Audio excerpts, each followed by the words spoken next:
It is said that reading is a way to escape your own life. It can take you to faraway places. It can put you into other people's shoes, can make you more empathetic, make you sleep better, relieve your stress, and so on and so on. Today, though, we're going to be talking to W.L. Hawkin about a romantic adventure near her home in Vancouver, Canada. Her latest book is about the Lure River at romances. So don't go away. We'll be back.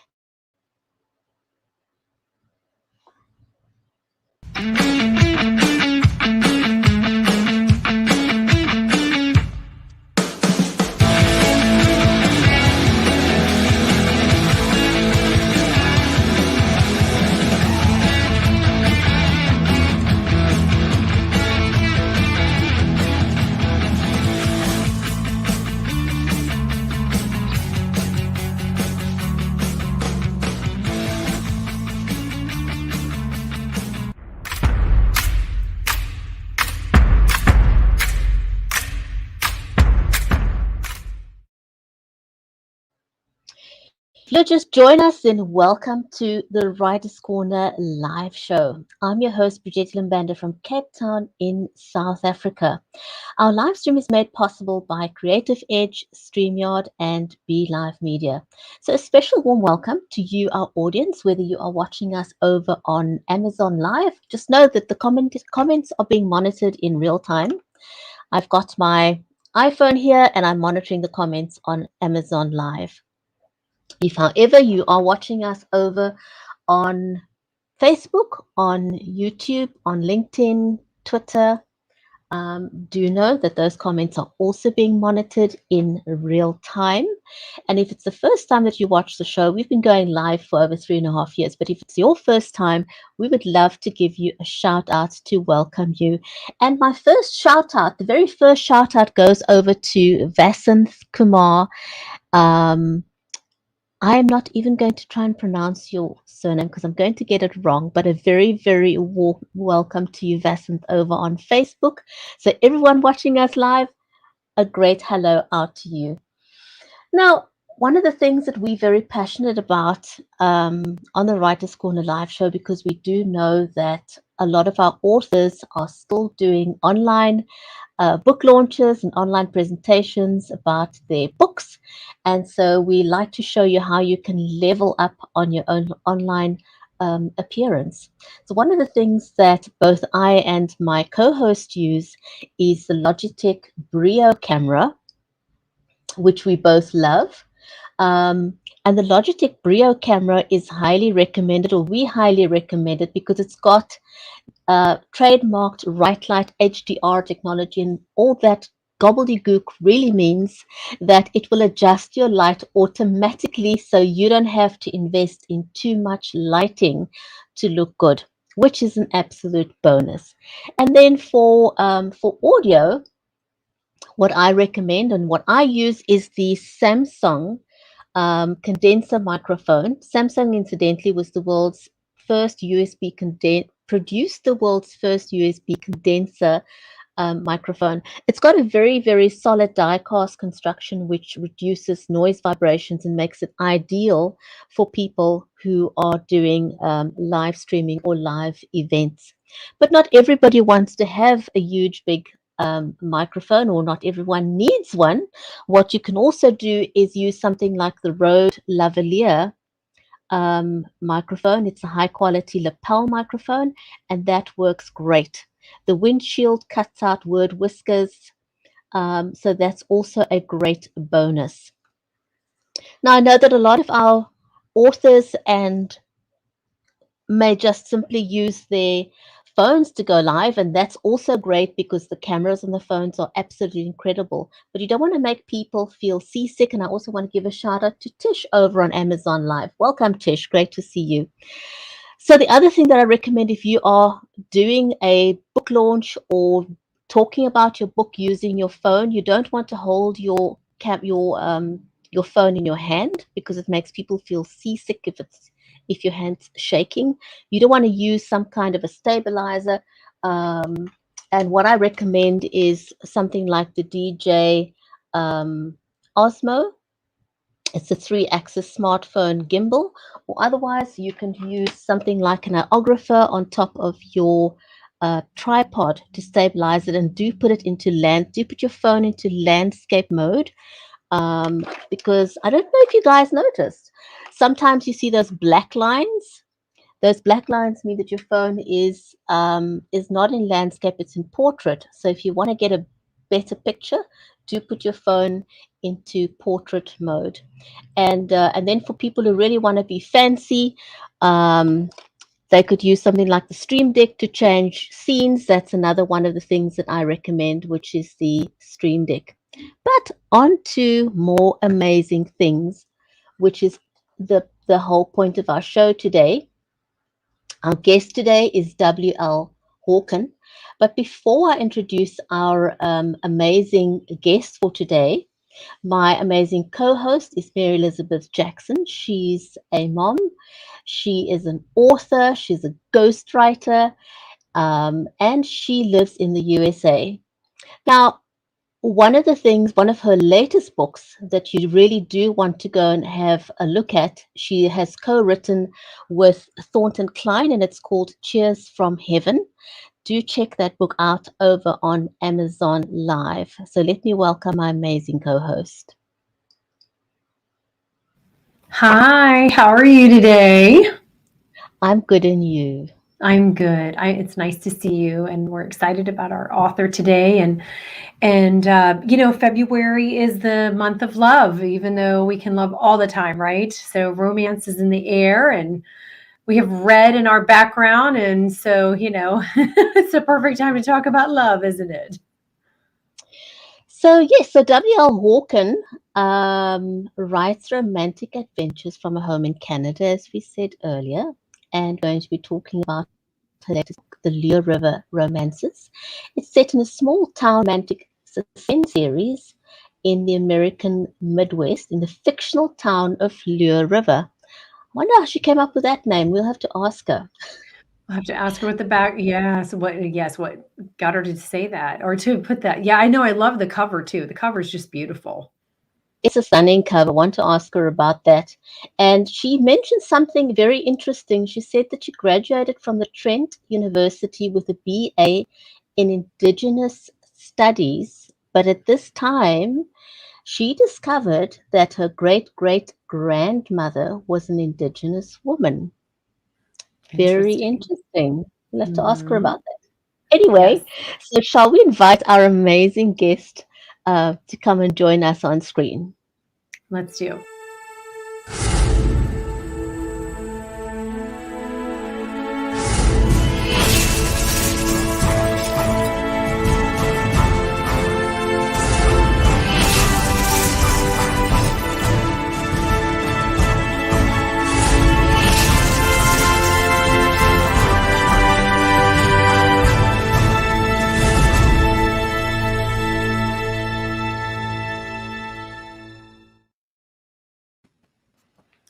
Hi, Wendy. Wendy, How are you? welcome. I'm great. Am I unmuted now? Yes, you're unmuted. Yes, Okay, we can hear awesome. Thank you. you. Thank you for that lovely welcome there. Yeah, do you feel That's loved and beautiful. special? I do. That Good. was just lovely. We want you to feel loved. So, yeah, we want to dive right in. So, Okay. Brigetti, what do you want to know? I know I want to know a bunch also.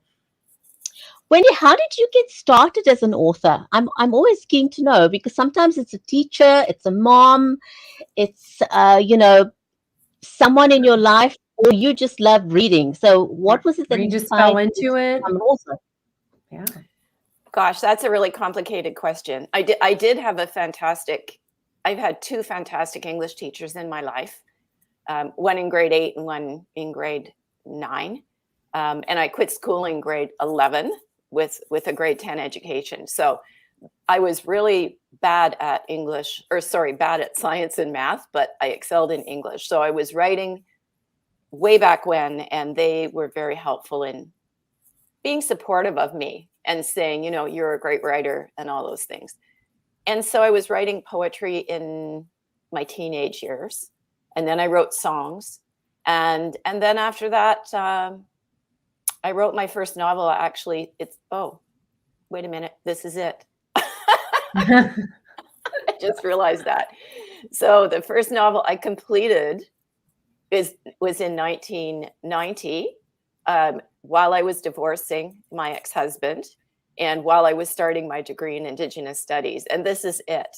So I actually wrote this 30 years ago as a draft, and I wrapped it all. I was dreaming it, and I was writing it on my old Commodore 64, and I wanted to know if I could finish it. And I did. I finished the whole thing, and then I wrapped it all up in brown paper and tucked it away, and I just carried it around. So a couple of years ago, I found it, and I thought, oh, maybe I should read this and see where I was at back then. And I read it like, wow, it's a romance. That's interesting. And yeah, I know. And I rewrote it. So it's different. A lot of it has the same bones, but a lot of it's different. And of course, my writing has changed. But this was my first. Okay, so so is that what turned into lore, or Yes. is that a different? Oh, it is. No, okay. That is what turned into lore. How interesting is that? I mean, Yeah. we have a friend, an author friend of ours, David McDaniel Burgetti, and I love this story because I think it took him 30 years to write his actual first novel. And he had about 200,000 words, I think, in it. So the publisher made him cut it into two. So I think now he's on his third, and so, but it took him, he had been working all this time, but you tucked it away and then brought it back. And how amazing is that to go back and see where you were at then? And did you have the experience of looking at it and going, that wasn't half bad, or like you said, the bones were still there, but how much has your quality? I guess your writing's going to be totally different now, but I think we can still, even 30 years later, have it like the same kind of theme or the same kind of sound or tone to how we're telling the story. So is it still the same for you, or you totally completely changed it? Well, you know what? I started actually opening it up and writing kind of word for word off of the manuscript that I had, and I kept the characters pretty much intact, and I got partway through it, and then what happened is the main character found the bones of an Indigenous woman in her shed, and when that happened, because I'm an intuitive writer, I just immediately said, well, who is this? And what is your story? How did you end up here? And I started talking to the Indigenous woman. And then it ended up being a girl. She's 15.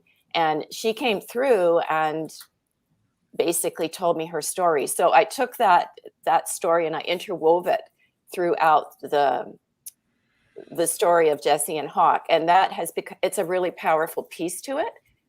So this has a romantic suspense. Yes, there's a romance, but there's also some really important issues in here, and that flow out of it. Yeah.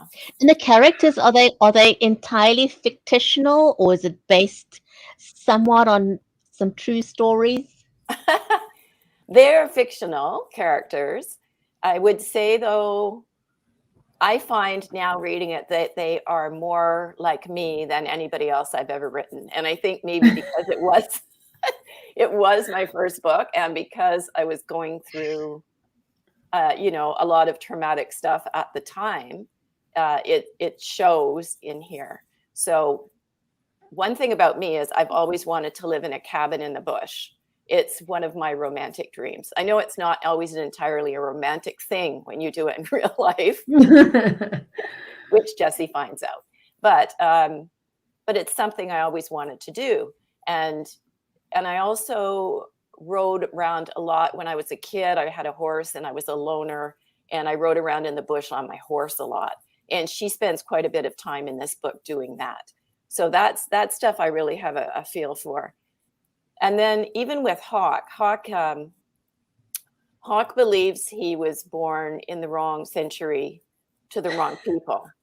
And I always felt that too, that I didn't belong where I was. And I had been I'd ended up in this place, and I've been trying to figure out who I am for all these years. Actually, I'm still trying to figure out who I am. And so that comes through with him. Isn't that amazing? I mean, I've had that experience with someone before where they felt so out of place. And I think I think that's normal to some degree for so many people, so many kids and people to go through, especially I think kids in their middle teens tend to experience that kind of identity, crisis of, feeling like they were in the wrong place, the wrong time. As storytellers, what I'm getting from, I feel like that you probably do this as well. When we hear something about our family and history, we want to know about the story and what drove that person and what did they do and what were they thinking, what were they feeling. And we instantly, I guess, as storytellers, start to see this story in our head and we want to write about it. So it sounds like that is exactly what you did and exactly what you feel. And it made for an incredible story. So isn't it interesting? So much from our past, and a person who lived that life might have thought they lived a very insignificant life in this world. But to us, it was so significant and powerful. That's really interesting that you say that, because I have this story that's about that. And then the piece I am just starting to work on now is a creative nonfiction piece that I'm working on about my ancestors, because I've really got into that. And if my great-great-grandmother knew how significant she was in my life, I think she would be really stunned by it. But she's the huge key factor in my life and my development. So I want to write her story. So that's what my next creative piece is going to be. That sounds really, really, really exciting. Wendy, can I ask you to read a section out of your book? I mean, it just sounds so thrilling. I know. I'm so excited about it. Okay. Here is the cover you were talking about. That cover is gorgeous. Who designed that cover for you? I did. Oh, you did a good job. You did a great job. And it really pops. Yeah, the color pops. It really, that's one that will catch your eye on a bookshelf, and that's what you go for. I hope so. All right, I'm actually just going to read from the beginning, and I know sometimes you shouldn't do that because the beginnings are so crucial, but I think it's a good way into the characters a little bit. So this is called Deer Slayer. Jessie held her breath, her muscles as tense as the trees hiding her. Through the telephoto lens on her old Nikon F2, the buck appeared close enough to touch. Angled perfectly, he browsed a patch of wild strawberries at the edge of the thicket. The sunlight broke through the pines and stretched across the glade, framing the deer in a golden glow. Jessie was downwind, the light was ideal, the moment was perfect. The buck glanced up, uneasy, perhaps perceiving her presence with some intuitive force known only to animals surviving in the wild. Stay with me, I won't hurt you. I only want to show the world how beautiful you are. The faintest crackling twig, bird wave, scratch or yawn would send the buck dashing, white tail erect. She knew he'd bolt at the first click of the shutter and was glad of it. His wariness would keep him alive, but the first shot had to be the best. He dropped his head to browse and she sipped in a breath. Then he raised it again, turned his thick neck, and stared in her direction. The white rectangular patch on his neck matched that of his inner ears and the edge of his black button nose. Jessie focused on the eyes. Black and intense, they bored straight through her soul. Pressing her finger to the shutter, she heard the motor drive fire. 1, 2, 3. Then a soft whoosh, a muted thwack. Glazing hard, the black eyes slid from view as she stared through the lens, heart racing, mind spinning. The buck crashed to his knees, shaking the earth as he hit the ground. Letting go of the shutter release, Jessie sprang from the bushes, but her right foot caught one leg of the tripod and sent her sprawling into a patch of stinging nettles. Cursing, she picked herself up and ran to the deer, wringing her throbbing hands. Smeared berries marred the buck's moist black nose. The dead eyes stared. She knelt and touched the tip of the thick, bulbous antlers.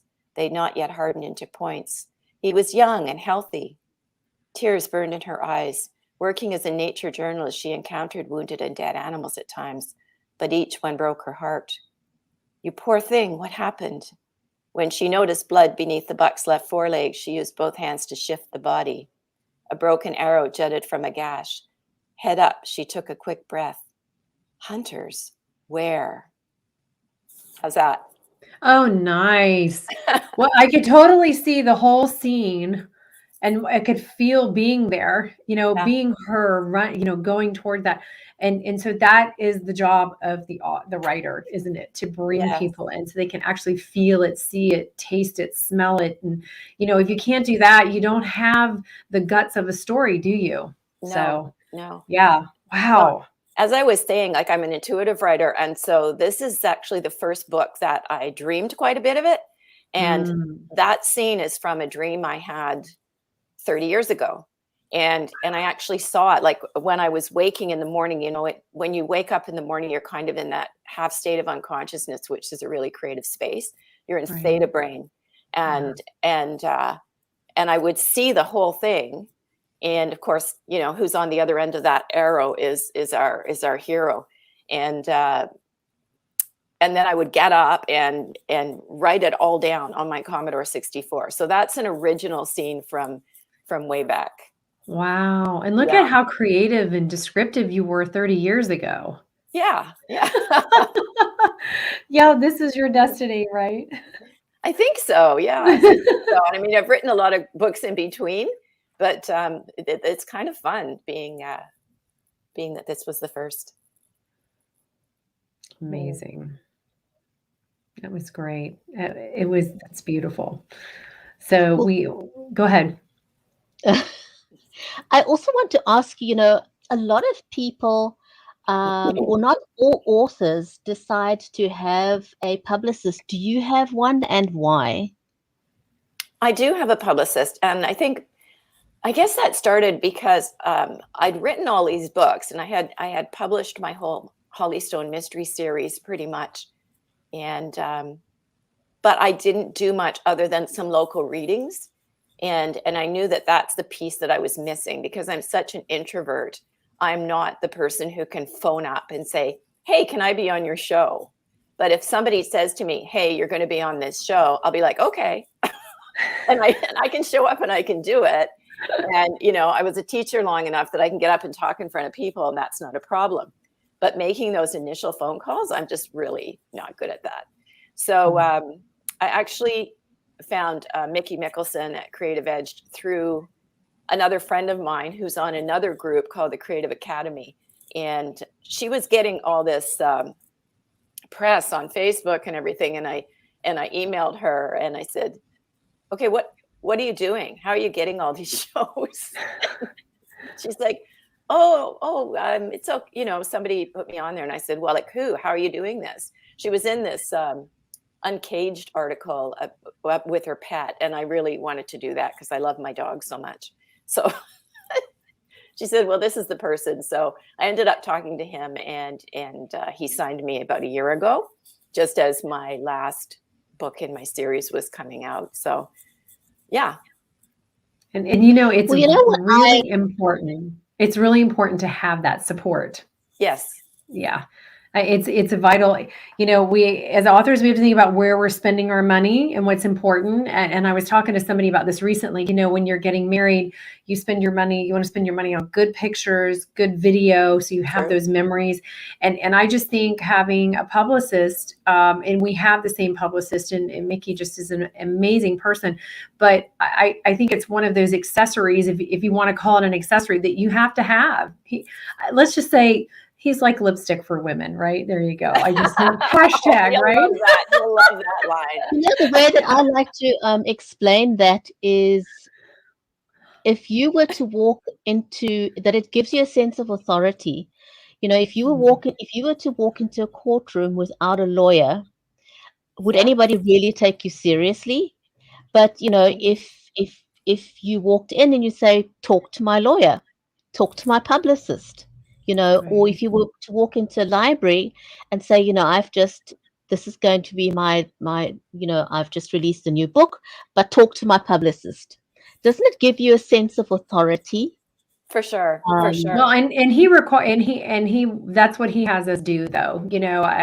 We are supposed to, if somebody says they want to book us on something, we have to direct them toward him. So, that's the thing to do. And yes, Bridgetti, you're completely right.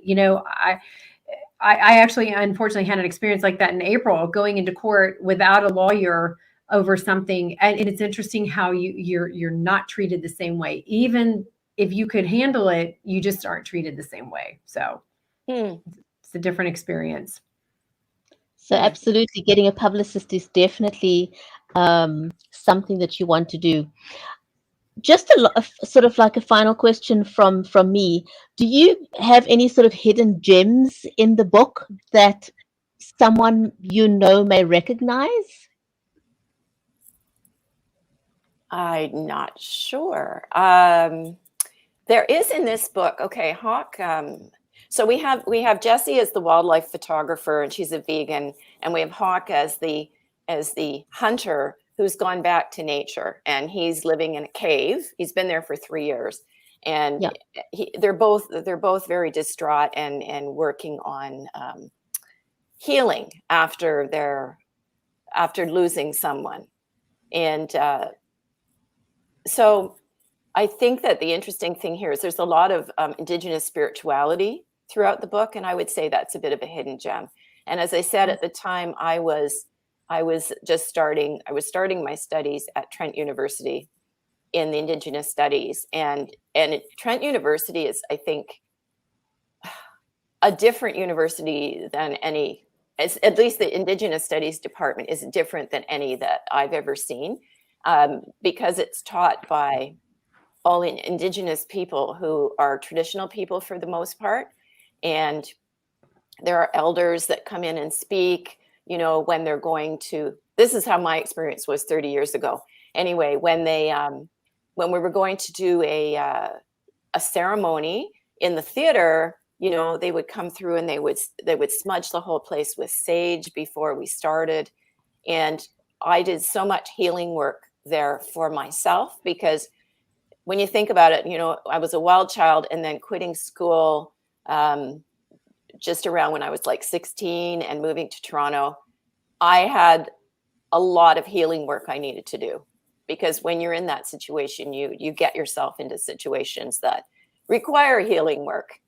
And so I did that there, and I did that by listening to elders and really getting enmeshed in that culture and doing a lot of journaling. And because there is this sense of body, mind, spirit, emotion, and the whole person. So when you're doing the healing, it's not just going and talking to someone like in a counseling office. It's a whole other piece that kind of puts you back together as a whole person. And I'm really, really grateful for that time I had there.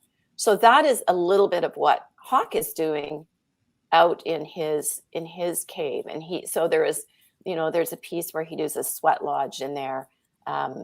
He uses tobacco to honor the animals. He's really trying to live and walk his talk. And I think that's an important piece of it.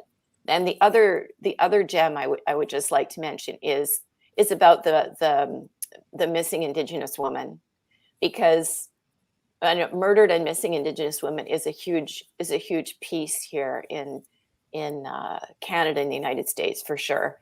And it's something I'm really passionate about. And,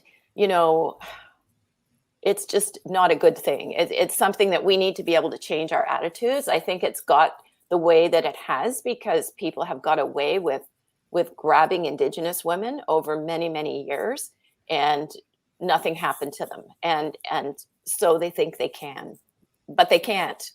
And I think that we really need to do that. So Ruby Little Bear is the girl's name in this book, and she kind of shines a light on that. So I really wanted to mention that because it's a big piece for me that's in there that wasn't in the original book.